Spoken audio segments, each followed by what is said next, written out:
Okay, and we should be live. So I'm just going to make sure that we are live and everything is up and running. Let's just check on YouTube. Let's have a quick look. Excellent. I think we're coming out live. We should be live. Excellent. So people are joining me. Thank you. So if you can hear me okay, just let me know that you can hear me. So there should be, let's have a look there. Cool. Just put a comment in if you're on YouTube or Facebook, etc. Oh, there's a cat on top of my neighbour's roof that my dogs are now watching. A white cat. Oh, it's on the roof. So I'm going to give it a second just for more people to join. Excellent. Oh, brilliant. So we've got somebody joining. Brilliant. Okay, so welcome those that are joining. Let me know where you're joining from. Thank you for those that are joining. I know it's the middle of the day in the UK, so thank you very much for those that are taking the time to listen. Obviously, this will be recorded and it will be posted on YouTube and Facebook. So if you can't pick it up live, you can pick up all the sessions that are being held throughout the week retrospectively. So don't panic about that. The intention is to get the information. Long Island, New York. The information hopefully is going to be, on my YouTube page. It will be put in a playlist where there's lots of information about reactivity. Australia. Excellent. Oh, is that? Oh, excellent. Okay, cool. We've got people joining. So whilst people are joining, I'm just going to very, very quickly talk about the week. So those of you probably have heard that I've been Relabelling Reactivity. My online community, online course has been up and running for a little while now, and it's the premise of it started from my frustration and loads of misinformation about reactivity and people's misunderstanding of people's misunderstanding about reactivity. So I wanted to clear lots of that up, to put out information that was sound, that was reinforcement based, and hopefully assure people that change is possible. It's the reactivity seems to be a common word that is bandied around, or common label that is bandied around and attached to dogs. Everything from the overzealous greeter to the dog that's fearful and apprehensive. And for me, that's such a gross misjustice of dogs and understanding the core root of the issue, and ultimately helping people succeed and overcome and live their life with their dogs free from labels and living it to their absolute fullest. And that's what I want for all dog owners. Those of you that follow me on social media, I love walking my dogs. I love living my life with my dogs, and I really thoroughly enjoy dogs.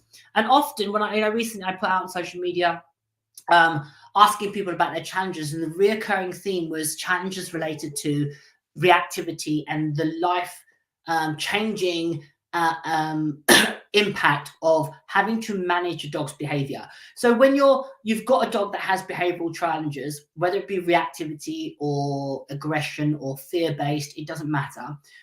It can be a really, really all-consuming problem. And people, were saying, were giving me information about or giving me insight into their life about how they were getting up at 4 o'clock in the morning, just so they could avoid people to get their dog out for a walk. They had to manage their lifestyle around their dog and their dog's behavior. And that ultimately, for me, is taking the joy out of what real dog ownership is. And, that my goal from this week and moving forward is to have people, and, that's my part of my intention for what I do, is to try and assure people and give them information that means that they can live better lives with their dogs, where their dogs can have freedom, they can have an enriched life, they can have a full life, and their owners can enjoy every second of owning their dogs. So all this week, we're going to be running live sessions with myself and my team from Relabelling Reactivity.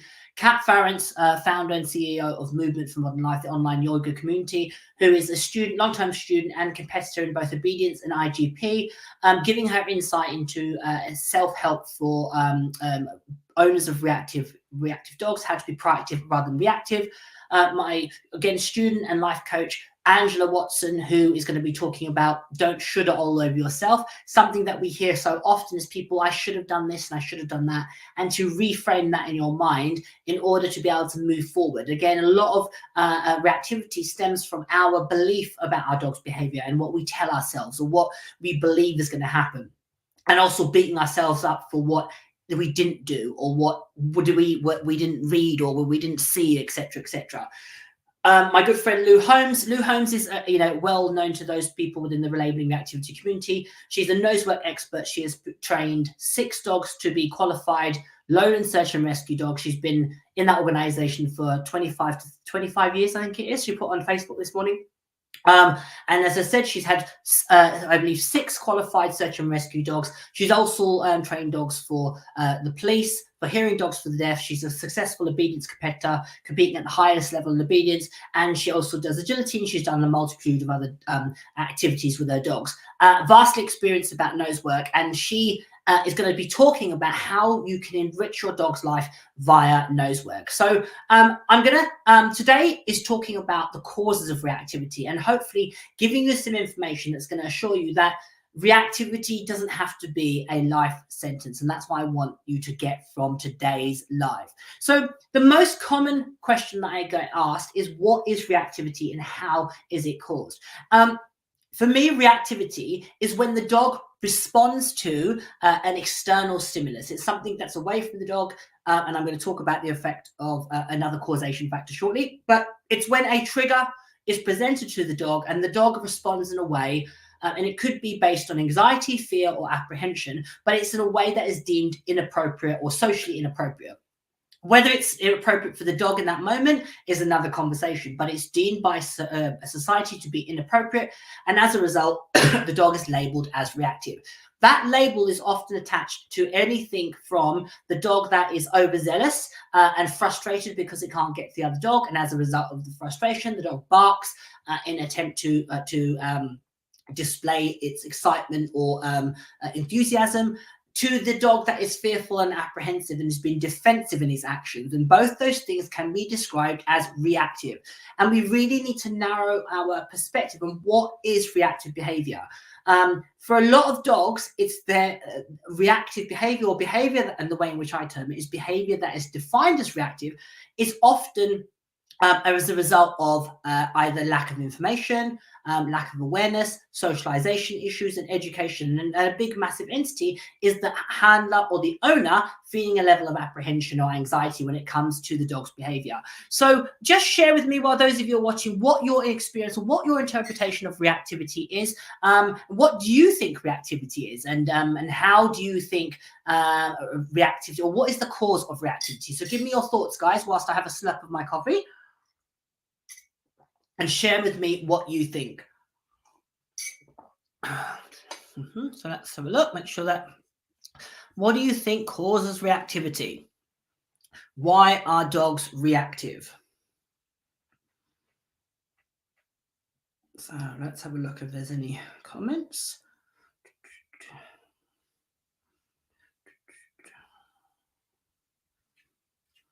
Okay, let's have a look. So whilst people are processing and giving time to put their responses on, what do they think causes reactivity? What causes reactivity for you? Or what do you understand of it? The big thing about reactivity, as I said, it becomes almost a life-defining and life-inhibiting issue, and a challenge that people struggle to overcome. And as a result of that struggle, often what happens is the dog then displays a behavior that is inappropriate. As a result of that, another entity that can happen is social stigma. And there's a lot of pressure on people to have dogs that conform to what wider society, people are putting their answers in, wider society deems as the perfect dog. And that's something that we all need to be better at understanding.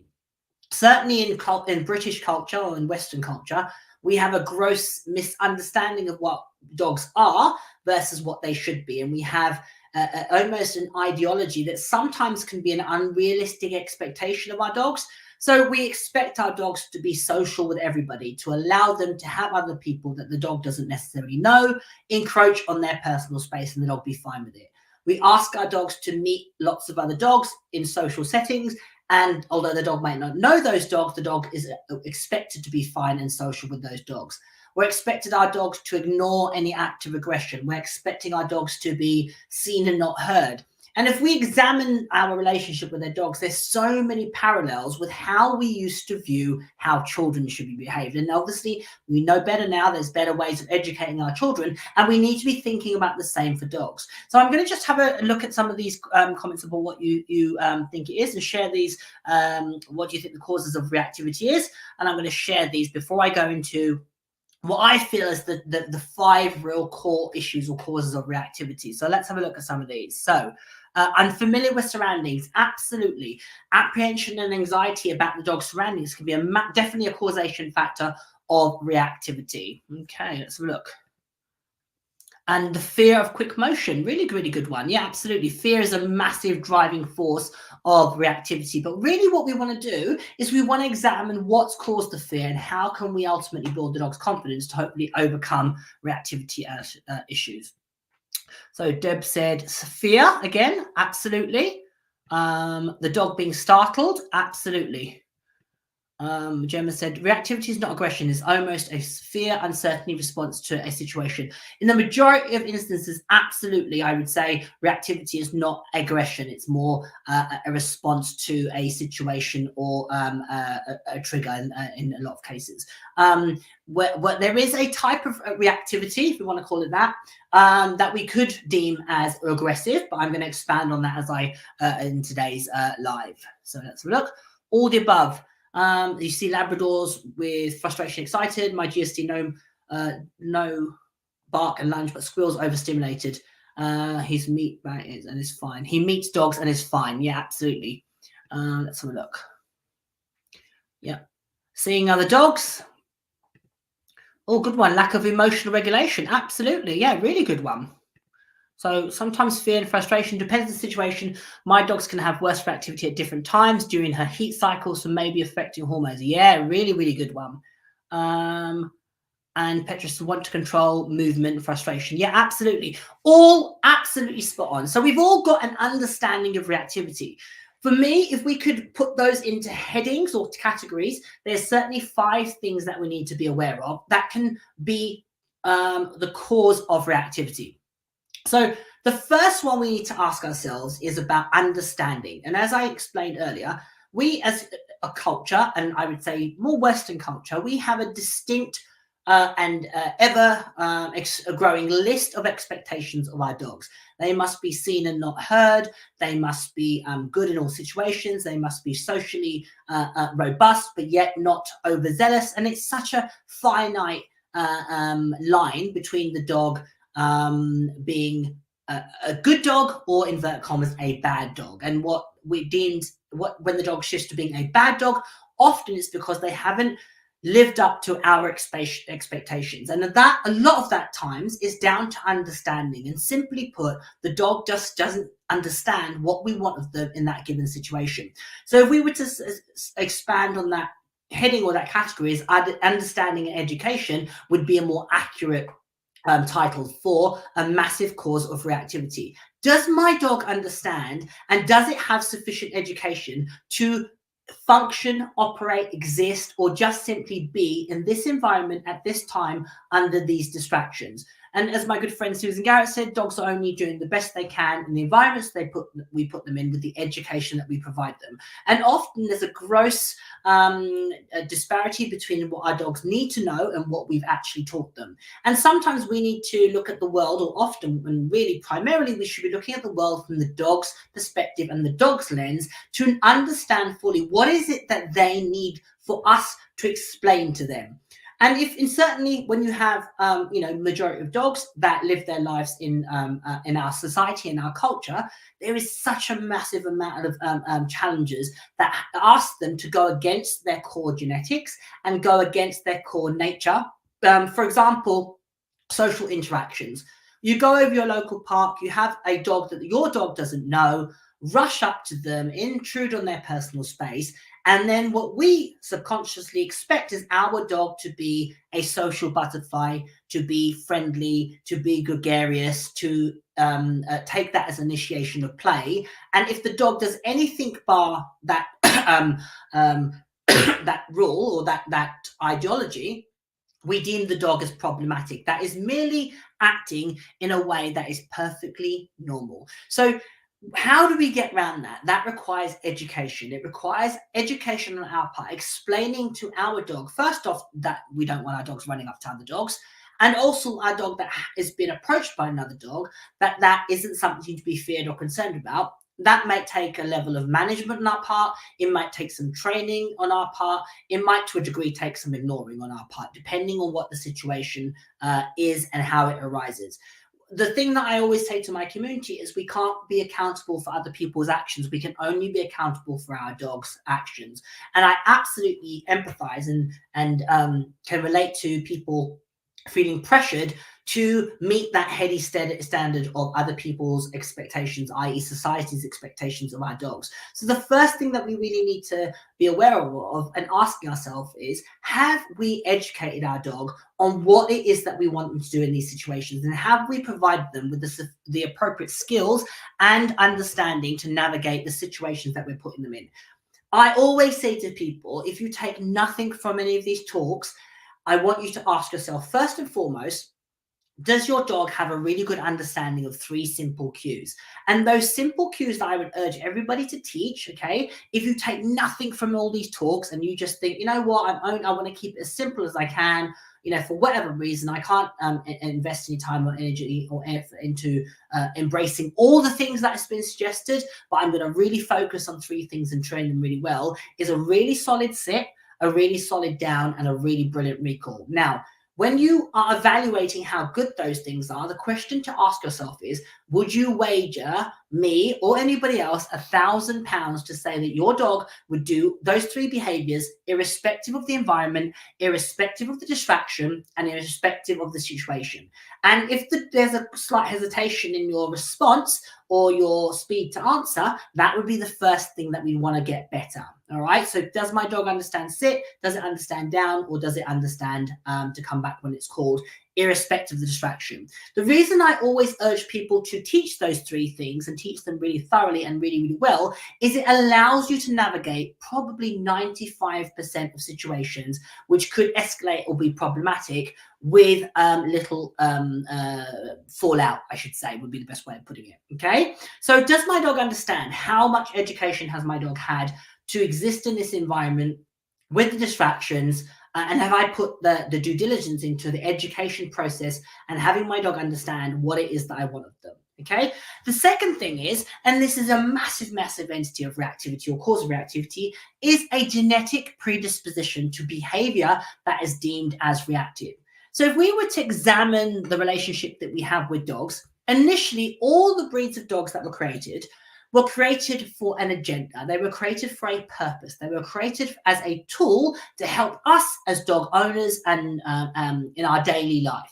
So we have a group of dogs that were designed to herd and corral stock or prey into a given space, so then we could obviously, do whatever we do with them, take, dispatch them, for want of a better term, use their fleece for clothing or eat the meat, etc., etc. So there was a purpose for which those groups of dogs were bred.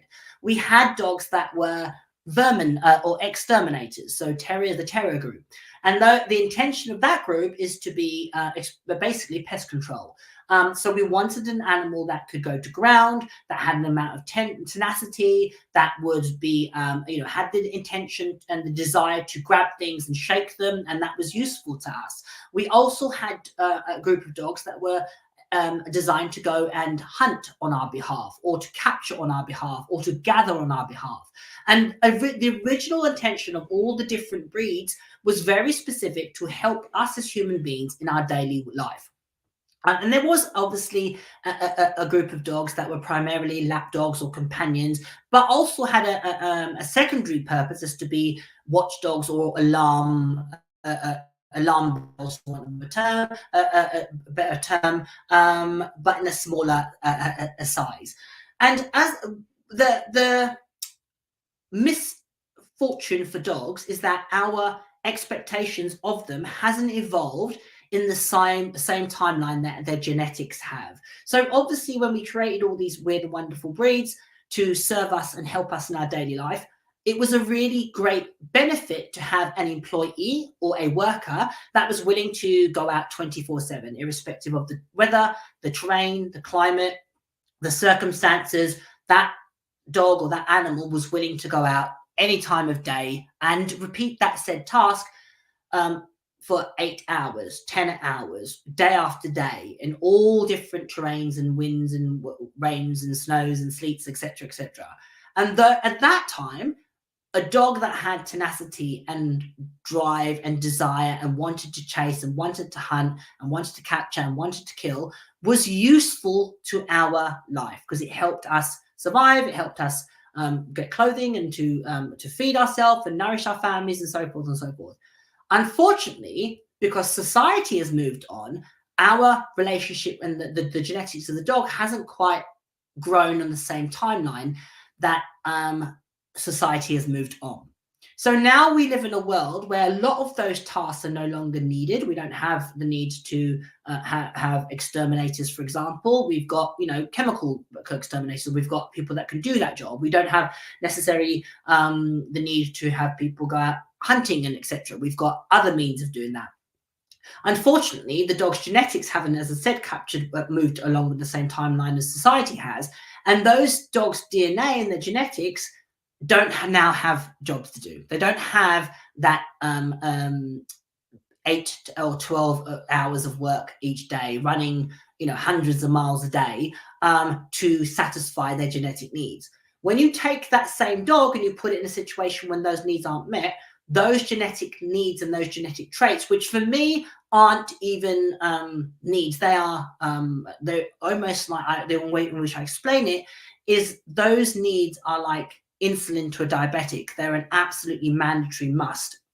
When that happens and the dog is put in an environment where there isn't a substitute for those genetic needs, that's when the devil makes work for idle hands and the behavior the dog can display is deemed as reactive. So if we take a breed like the Border Collie, one that I own several of, and we look at what they were originally bred for, they fit absolutely to the T, the description that I just gave. An animal designed to hunt or herd flock, and we exploited the predatory sequence to create an animal, breed of dog that had the ability to work relentlessly, run up and down hills for 8 to 12 hours all year round and do it under real extreme circumstances. If we took that dog and we don't provide for them or satisfy that genetic need, it's going to manifest itself in a way that might not be appropriate towards fast moving things. If the fast moving thing happens to be traffic, or it happens to be children on scooters, or it happens to be another dog chasing a ball, now we have a dog that's deemed as reactive. And actually, the dog is just fulfilling its genetic needs. If we look at breeds of dogs that were bred to be guardians of our property or guardians of our personal space, and now we have alternative means, we have alarm systems, we have cameras, we have modern technology to help us to keep our homes secure. We have locks and so forth. Now those dogs don't have a purpose, but they still need to rehearse that need to satisfy their most primal, basic genetic need. When that isn't substituted in a healthy way, the dog is going to show those behavioral traits anyway. But unfortunately, it can be in an inappropriate circumstance or in an inappropriate manner. And as a result, the behavior is deemed reactive. And we need to be fair to dogs. We need to look at it for the world from the dog's point of view and make the connection that we've created the dogs to have these traits and have these needs and have these predispositions. And we need to provide substitutes for those that are healthy for the dog, keeps them happy, keeps us happy, and allows us to live a full life. So that's a really important causation factor of reactivity. So lack of education, understanding, genetics. The third cause of reactivity that can be an issue is socialization or inappropriate socialization.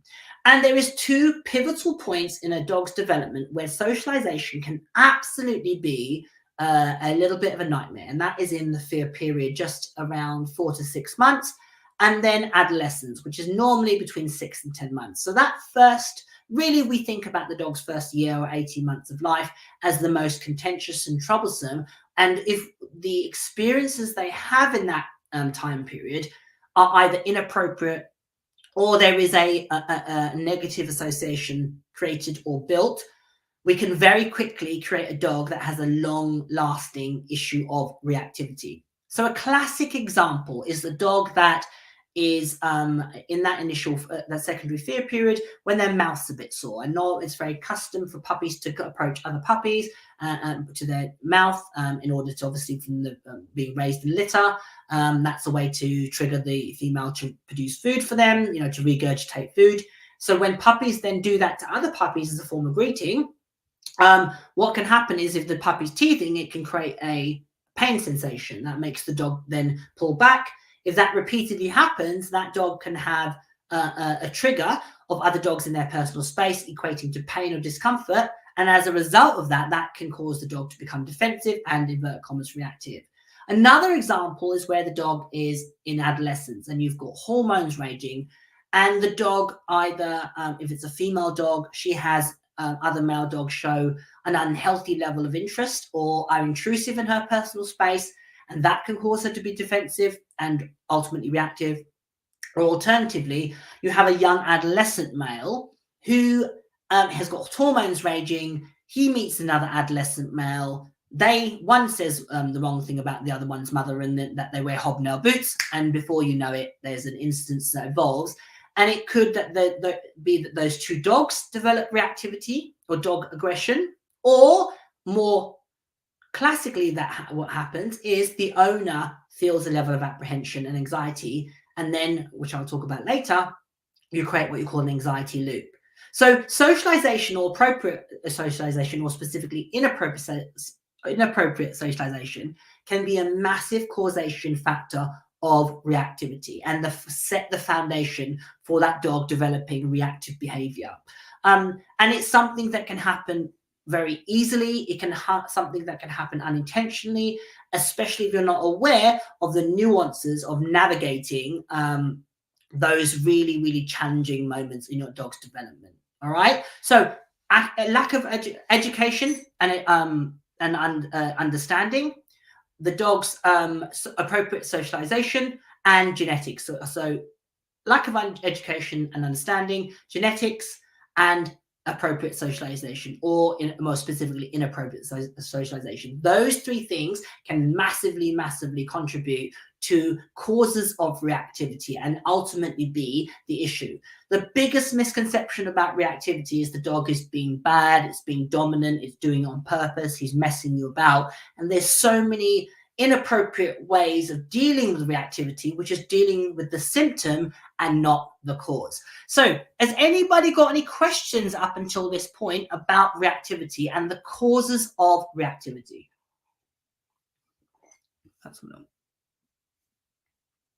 So, that's a really good one. So Vanda, who I know very well, one of my dogs that was frightened by an attack, I thought would never have in her whole life after that. So to the dog that won her second novice at competition this weekend, I worked on it with me. So yeah, one of my students, great success story, which I shared actually in the previous Relabelling Reactivity deep dive, and I shared it as a post on social media.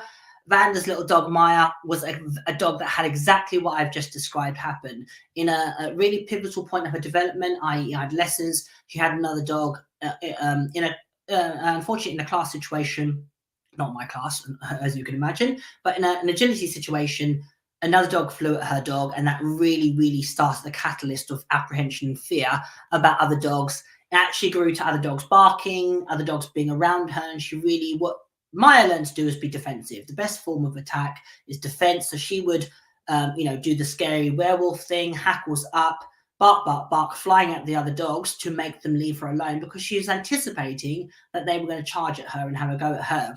So what she would do is act defensively. Classic scenario that would play out.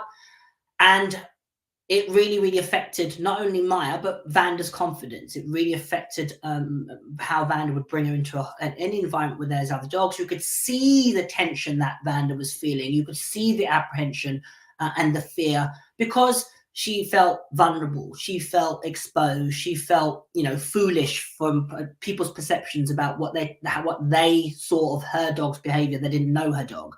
And all the stuff that can happen when you have a dog that behaves in a very normal dog-like fashion, but doesn't conform to the strict and unrealistic expectations that we have of dogs to be perfect all the time in all situations.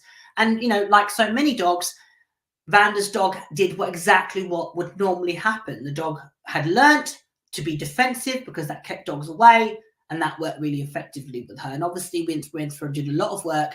And as Vanda just shared, the dog show that she went to is incredibly busy, very, very close quarters. And she was an absolute star. And if you met Maya now, when she works in my group classes, my competition class, you'd never, ever, ever tell that she has a confidence issue or had a confidence issue with dogs, because of the good work that Vanda's put in and about building her confidence and dealing with the core root of the problem and not the symptom. Oh, that's a good one. Yeah, I learned with you not to create an anxiety loop. I see this as absolutely Vanda. I'd absolutely echo that. In that, an anxiety loop is where the dog feels apprehension, which causes you to feel apprehension about the dog's behavior. Well, the dog now feels your apprehension, which makes the dog subsequently apprehensive, which then creates you being apprehensive. And before you know it, there's this downward spiral of both the owner and the dog feeling anxious about a situation. That could be anticipation of another dog approaching them. That could be the situation that could be the anticipation of going into a new environment. That could be the anticipation of what happened yesterday. That could be the anticipation of seeing another dog in the distance, which will create that anxiety loop, which Kat's going to give some great tools to help people overcome that. But it's really, really important that you recognize that about yourself and start to do the work on reprogramming your thinking and building your confidence at the dog's confidence. That's a huge, huge part of Relabelling Reactivity. The thing that is different, and when I started to create the course, I felt so passionately about, is the dog training is only half of the solution. If you don't support the owners, if you don't create that safe space, if you don't give them the tools to deal with the situations in their own mind, you're never going to overcome the dog's confidence. So let's have a look. So Deb said, when your dog knows a sit but is in flight or fear mode and is deaf and running for his life, do you work more on education and socialization? So that would absolutely be confidence. Yeah. If your dog is fearful or in that flight or fright mode, no, it's most definitely not going to sit. So you want to be working on confidence. What is the dog? What's causing the dog to be fearful? Let's build a social circle, a group of people that we can expose our dog to systematically. I'm not one for overexposing a dog, taking it to places where there's 100 dogs and I'm going to put my dog in that situation. So I'm going to give you a little bit of insight into one of my own dogs who's in a critical period of development. So Tofu, my young border collie, is about February, March, April, about 14 months. So right smack bang in the middle of adolescence. And I suspect that she is due to have her first season at some point. She hasn't as yet. And as a result of that, she has become apprehensive about dogs that she doesn't know. Now, the caveat to that is, bearing in mind she lives with 11 other dogs of different genders, different sizes, different breeds, different shapes. I know this dog is not concerned about dogs. I can say that with a great level of confidence because she lives with 11 other dogs of different breeds, etc. She frequently meets other people's dogs and has done throughout her whole life, and has been absolutely oblivious to them. She's not, I wouldn't say she's particularly interested in other dogs or disinterested. She's very indifferent to them, which is, for me, is the perfect response. But what she showed me at the weekend, and she did it recently, I'm trying to think of the occasion, it slips my mind, but she's done it on 2 occasions now where I've taken her to a situation with unknown dogs and she's shown me very subtle signs that she's concerned or aware of them. And it happened on the weekend. I took her out of my van to let her out to the toilet, and I was actually going to do a bit of training, and she saw a dog, which I would strongly assume it was a male dog, simply because he looked at her, he started to get a little bit amorous. He was a good distance away, little cocker spaniel, lovely little dog, no malicious intent, just looked at her, was clearly a little bit excited by the fact that or interested in the fact that she was a female dog, and she probably is emitting some hormones from her system, which made him register that she was a young adolescent female. And he showed really, really nicely, nothing extreme, some interest, should we say. And that concerned her. And she backed away and pulled to my other side of me. She was on my right. She pulled to my left, and I made note to self. So I was intending to take her over to the ring area and play with her and do some interaction around the rings. She told me that this is not the time to do that. So I just stayed in the car park area where there was dogs at distance. But I chose not to put her in that situation because she gave me that really small indication, and she's done it twice now, where she is a little bit concerned about dogs that show her interest. And that's a classic sign that she's obviously hormonal. And two, I need to be aware of not putting her in a situation where she can be triggered or concerned, because what will happen if I put her in that situation is she's going to act defensively. She's going to try and make those dogs move further away from her. And as a result of that, she may then become, inverted commas, reactive. So it's really important when that happens to manage the environment, manage your dog's exposure. Okay. Nicholas, if raging hormones can create inappropriate behavior, they say that testosterone gives confidence. Would castration not reduce the behavior but cause other issues? Absolutely. So hormones, and certainly testosterone, can absolutely cause other behavior. And there's a very different opinion now to castration. It was very much that years ago, everybody advised strongly, rescues, major organizations, vets, castrate dogs, castrate dogs, castrate dogs. And it was, I think, because there was a lot of unwanted puppies, which, I'm sure there is now, but certainly there seemed to be somewhat of an issue around unwanted strays, etc. So it was a done standard practice to castrate and spay everything. And we now know that isn't necessarily always the appropriate choice, and it needs to be a case-by-case basis. My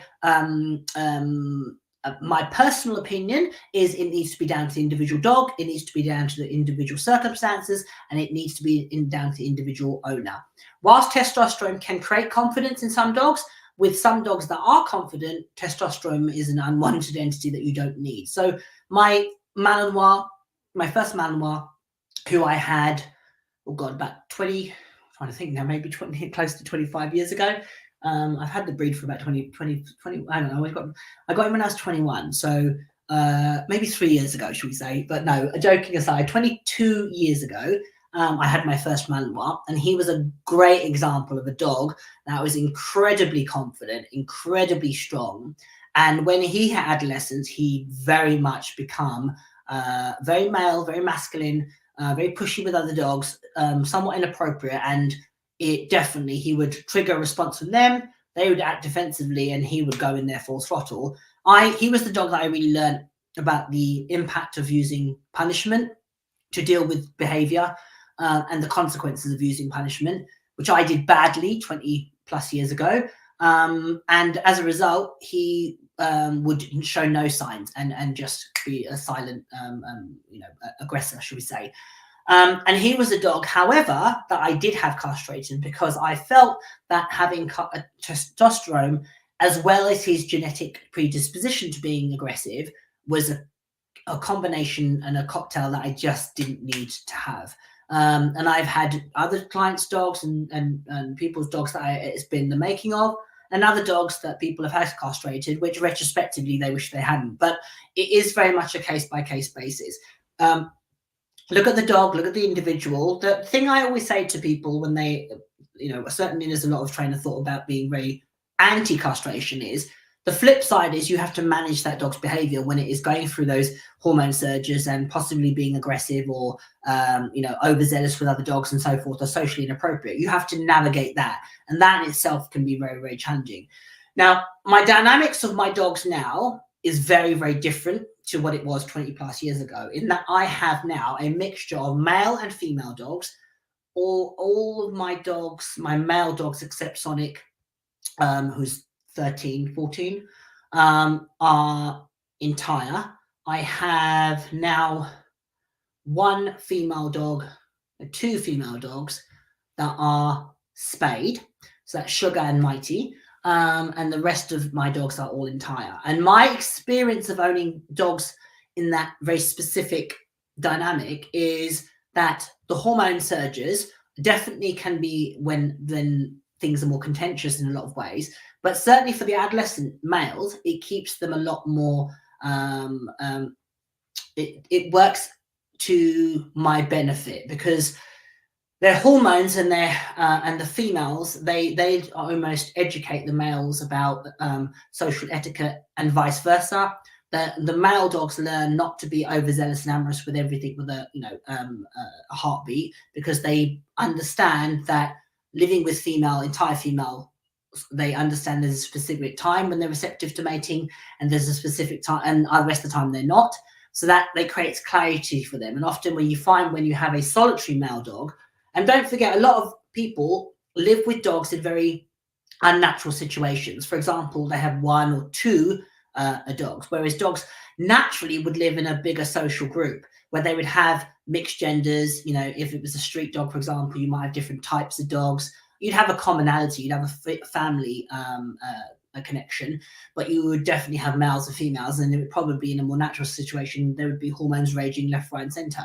But what would also happen is you would find that the male dogs would soon figure out there's no point, being overzealous and inappropriate with that female because she's not receptive to mating. In the same vein, if they were that way towards the female, the female would, educate and discipline them and give them some social skills that would indicate or would educate them not to show those advances. A lot of dogs don't have that broad education unless you can employ the goodwill of other people with really good social dogs that you can expose your young dogs to and give them the appropriate response. Now, that's why I help a lot of people with their dogs when they bring them to meet my dogs, is because of the way my dogs have now been raised. They do have social skills. They do give appropriate information so that other dogs can benefit from that. Unless you have access to dogs that have that social skills, or you can create it, i.e. with parallel walking and social distances, I would definitely think about how you socialize and whether having hormones is a necessary entity. There is no right and wrong. As I said, do what's right for the family, do what's right for your specific dog. Vast majority of my dogs are entire and not spayed. So, and I have very much, case by case basis mentality to it. How do you meet the needs of a guardian breed without rewarding the reactive behavior? Mine is a shepherd Rottweiler and very protective toward the house and any visitors. So with that type of dog, it's a great question. I create clarity of when it's appropriate to display those behaviors, and obviously when it's not. A lot of times you'll find that dogs that are guarding breeds, they guard because they feel there's no, they have to. There's a reason for them to guard, because there isn't necessarily always the clarity or certainty or positive associations built up with strangers coming to the house. I have obviously guarding breeds. I don't have a problem with them barking. Say, for example, if somebody comes to the front door, but I have a classically conditioned cue, which means enough, which means I'm going to scatter food in my dog room. So they learn that cue predicts something happening. So that can break that cycle. The other thing is often those dogs that have guarding traits, really it's fixating and obsessing that they want to do. And when you can channel that into an activity, a sports activity, a task, utilizing games, play, tugging, etc., you can channel that need into more constructive behaviors. One of the things that I like to do with my guarding breeds is do hide and seek recalls. So I leave my dog in a wait. I'll go and hide in a wooded area. They'll come and find me. They'll do a bark because that's what they've been trained, and I'll reinforce them. So they're rehearsing the locating, guarding behaviors, but on me for reinforcement of a toy. That's a really, really good way to allow them to experience that. And whenever I've done that a little bit with my guarding breed, you'll find that they're definitely calmer or less edgy in and around the house. So things like that can help them definitely. All right. So substitute genetic needs. My GC is a KMP West German work, strong hunting. So I track and put him on a long line to hunt mice in fields. Those activities are really outlet he really needs. Absolutely. It sounds like he's got a fantastic life. Really, really nice. Gemma, let's have a look what you said. Testosterone has the opposite effect with Ralph, bringing out his nerves and anxiety. Absolutely. What can often happen, Gemma, when your male dog first has a surge of testosterone, they can absolutely feel a level of anxiety and apprehension. I explain it to people as though those dogs are the first years in secondary school. Okay, so your young adolescent male, he's left primary school, he's now moving into secondary school, he's maybe 11 or 12, he's young, he's adolescent. The chances are there's going to be bigger, teenage boys there. He might get jostled in the hallways, or he might have, a little school boy argument at school. He might get a little pushing and shoving at school. There might be, hormones raging. There'll be all that stuff happening. It doesn't mean that your child is going to be an axe murderer or a serial killer. And the same should be taken for our dogs. Sometimes our dogs do things that are a little bit socially inappropriate, jump on another dog's head, put their nose where it's not wanted. In those instances, all of us need to be kind to ourselves and our peers, and be, try and handle it in a way that doesn't perpetuate that fear. So this morning I was training my dogs before I walked them. I was training one of my dogs who's a female, great, very, very sensitive dog. And as I was training her, a lady came in with a Bichon and a Canin Corso. The Canin Corso was a male. She had him off the lead and he ran from across the park straight. I broke my dog off and he came straight over to great, very sweet, no ill intent, but straight away put his nose where it wasn't wanted because she was broken off, and I just distracted her, intercepted. The owner tried to call and couldn't get the dog back, which is again another issue. We'd want really great recalls on our dogs if that's going to be the case. But he was just acting in a way that was, a little bit over, in a socially inappropriate. He was being a little bit of an overzealous, randy teenager, I suspect. And he saw a female, and she's not. While she's probably in season in the next couple of months, she certainly isn't in season now. So again, he was an overzealous teenage boy that ran up and made some inappropriate advances to the young lady that just happened to be in a social setting. We're not going to persecute them and send them to prison for that. We're going to try and educate them about what is socially appropriate. Management, education, all those things that we would do with children and teenagers, we would do with our dogs. And I think society as a whole needs to be more compassionate. Than most people are just trying to figure this stuff out. Yes, it's frustrating. I could have easily have, been volatile and verbally chastised the woman for her lack of control, but she was doing what probably, whether that's the first time he's done that, I don't know. He might have had a brilliant recall. He could be in the midst of adolescence when he's being more challenging. There could be a multitude of reasons why he did that. It's not for me to judge in that moment, just to merely keep my dog under control. She was able to get her dog. It was unfortunate that she went off and she didn't put him on lead straight away, and he doubled back and he chased my dog a little bit, but it was fine. It was safe. There was nothing. But again, what I didn't do was escalate the situation. There was no point. Try to stay calm. I appreciate that is a skill to develop. And sometimes in those moments, you instantly react from a place of defensiveness. But if I had done that, what would have been the fallout for that woman? Would anything have been gained? My dog wasn't hurt. She was a little bit concerned about this overzealous dog, but she's going to be fine. She's not got any long-lasting issues. Again, if I had a dog that was a bit more volatile or sensitive or likely to react, I might have handled that differently. But what I definitely don't want to do is create any long-lasting issues for myself or my dog. Let's have a look. Christine said, I think my older border collie is probably the reason our younger one is so reactive. How do I train older dog not to be controlling as the other one, to be as controlling? So I would definitely do a little bit of divide and conquer for a little while. So make sure you deal with them as separate entities if you can. Whenever I get a young dog, I always try and do as much work with them individually as I do with all my dogs.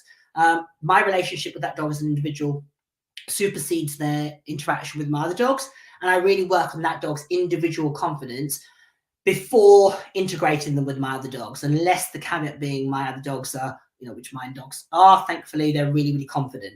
In the past, when I had dogs that, like Struck, for example, I would be really, really, really hyper vigilant about introducing new dogs into my home because he was dog aggressive and I didn't want them to have any negative experiences. So it would sometimes be 4 or 5 months before he met them. And with him, it was always when they could be exercised with him. That was the turning point. And then he would go, okay, they're part of the family, and he'd be absolutely fine with them. So it's previous dogs I've had, my male dog Ty was absolutely fine with female dogs coming to the home. Male dogs he would always take issue with for about 3 or 4 months, and then he would accept that they were part of the family, and that would be that. But for that interim period of time, he would definitely be very sullen, withdrawn. He would go off. His competitive entity would definitely deteriorate. So massive signs to me to say that he wasn't happy with this dog in the house. But once time's passed, 3 or 4 months in, once he could go for a walk, he then accepted them. So make sure that you're working on their relationship as well. Make sure that they're creating positive experiences around each other, and teach them and explain to them what you do want to, how you do want them to interact around each other. All right. So we've discussed understanding and education. We've discussed genetics as a part of it. We've discussed socialization, or inappropriate or appropriate socialization, I should say. The next causation factor of reactivity is what we've sort of intimated, and that is relationship or relationship trauma. And that is where you see your dog either being the victim of an aggressive act, or the dog displaying aggressive or socially inappropriate behavior. And as a result of that, a level of trauma remains with you. Now, that could be seeing your dog being attacked and the picture of that happening, seeing your dog attack another dog and the picture of that happening, or it could be the ramifications of another person, as I avoided this morning, verbally chastising you, reading you the right, telling you what you shouldn't be doing with your dog or should be doing with your dog, and so forth and so forth. Now, because some people are more robust than others, some people are going to dust that off and go, oh, whatever, shrug your shoulders and move on. Other people are going to take that much more personally, and that can also contribute to the anxiety loop, where you now go out in the world and you anticipate somebody having a go at you about your dog's behavior, or judgment about your dog's behavior, or worse still, a social media post about your dog's behavior. The big thing for as individuals is to be kind to others in those situations. Try to be compassionate towards the path that others choose, and the journey that they're on. Also think about how you would respond in that situation is a really important piece of information, or reminder to us all. But always remind yourself, and this is why I urge my community, is you can't control what other people do. You can only control what your dog does. And the more control you have and the more confidence you have in your dog's training and its understanding, the more equipped you are going to be to deal with the majority of situations. So when the dog runs up to you, when you suddenly appear and see another person or a dog, how to navigate the situations which appear claustrophobic or challenging. You're going to have tools in your armory to draw on. So the more equipped you are in terms of training and your skill set, your mechanical skills, your dog's training, the better equipped you are to deal with the situations that are inevitably going to happen as a dog owner. We all have had that overzealous dog that comes up and joins us on a walk. We've all had that moment where we've turned around a corner and there's been a sudden dog turn up. I've had it where I've been walking with my daughter in a pram when she was a baby, walking 2 dogs on a lead, and I've had an off-lead dog come in and try to attack those dogs, knocking the pram over, and it could have been a real disaster. I could then decide never to go out the front door again. But in those moments, we've got to think about how we deal with those situations, how we respond.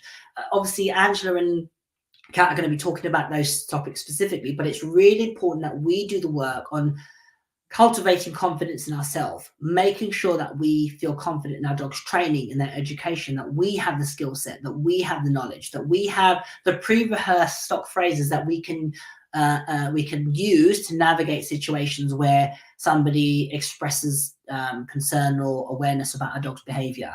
My dog is lacking confidence. If you could help me by moving a little bit further away. My dog isn't confident with other dogs close to them. If you could just pause there and let me just go to the left, that'd be really, really helpful. If we develop that as a stock series of responses, we can deal with those situations and allow ourselves to go to that fight or flight response where we either act defensively or we internally get anxious and concerned. All right.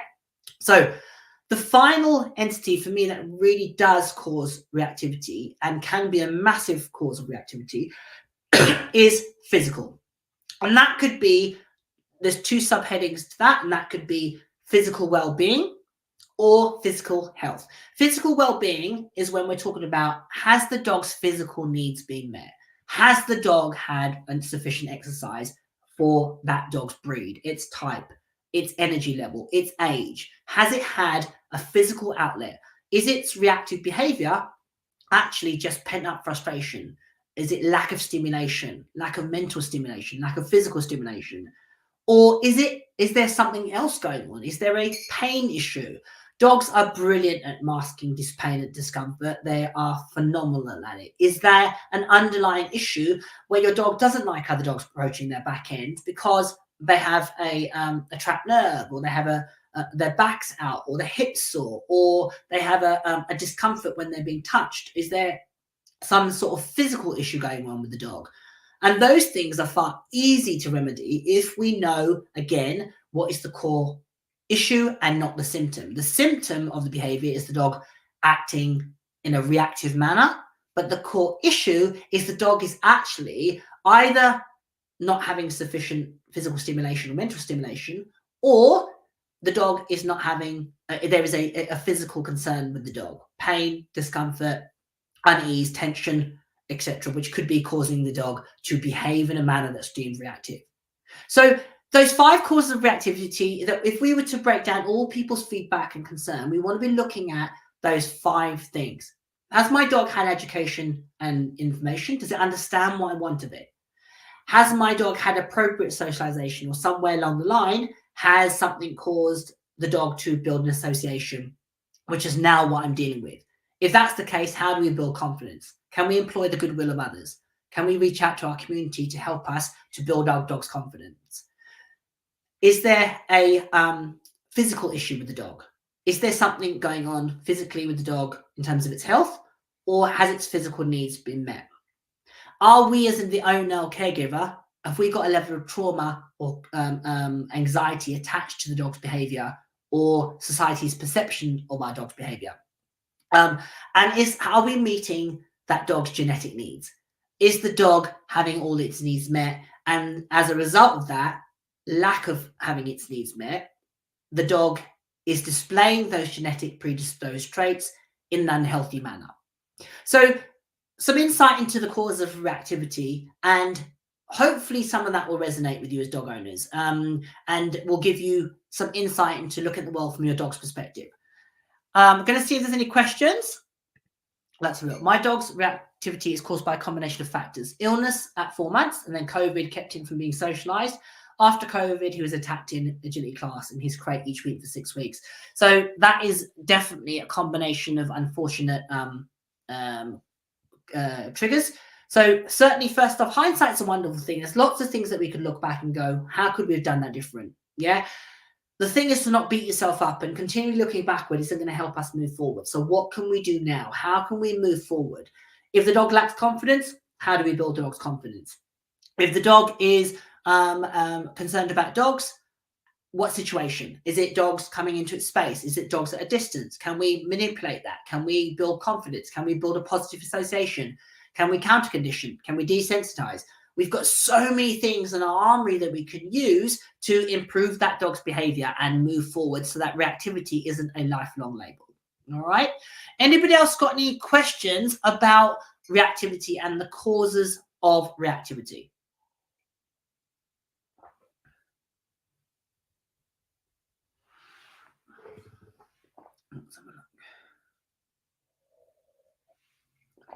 Let's just give it a second, see if anybody's got the causes, any questions about the causes of reactivity.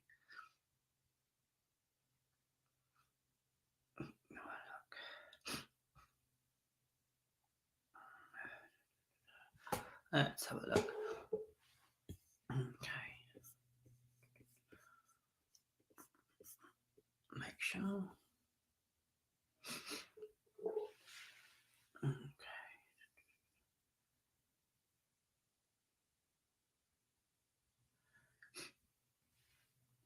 Let's have a look.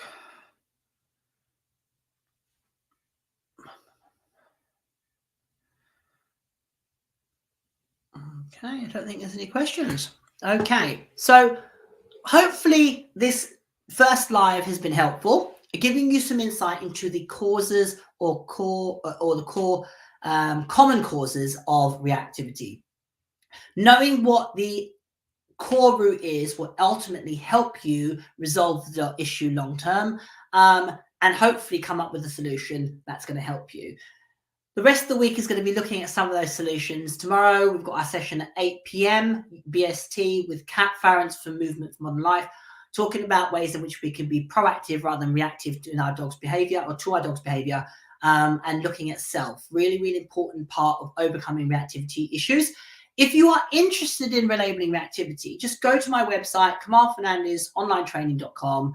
Follow the links there to join and become part of the relabelling reactivity community. Again, all the lives this week are going to be free. They're going to be left on YouTube, left on my Facebook page, so you can pick them up. You know, what I want for everybody is to have the best life that they possibly can with their dog, whether it be just from gleaning from the talks today and doing this week and looking at the stuff that I shared on Facebook, or becoming part of my community. Either or, whatever. What I want is for everybody to have the joy of owning a dog. So hopefully that's been helpful. Thank you very much for your kind comments. If you're picking this up retrospectively and you do have a comment, just post them on any one of the platforms, on social media, on YouTube, on Facebook, on Instagram, where you can reach out to me. Just tag me in it and I will pick it up and I'll endeavor to answer them either tomorrow, this week, or in general, I'll post a comment. Thank you for listening. Thank you for watching. I think that's us done. We tried to keep it to about an hour. Join me tomorrow, 8 p.m. with Kat Farrens from Movement for Modern Life, talking about more tools that you can draw on with dealing with your dog's reactive behavior. Enjoy the day, whatever you're doing. Thank you, all of you that have taken the time to join. I look forward to reading your comments. And as I said, if you have any questions, by all means, ask. Take care, everybody. Be safe and look after yourselves.